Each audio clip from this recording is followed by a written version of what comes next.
మంచి రోజులు రావాలంటే చెడు రోజులతో పోరాడాలి.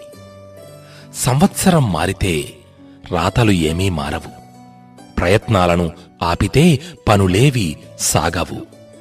గమ్యం దూరమైనా నీ పయనాన్ని ఆపద్దు.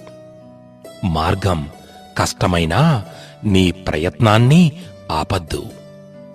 సగం జీవితం వాళ్ళు వీళ్ళు ఏమనుకుంటారో అనే ఆలోచనతోనే కరిగిపోతుంది. ఊహలు వాస్తవాలకు దూరంగా తీసుకెళ్తాయి. కానీ ఎంత దూరం వెళ్ళినా రావలసింది మాత్రం వాస్తవానికే కదా.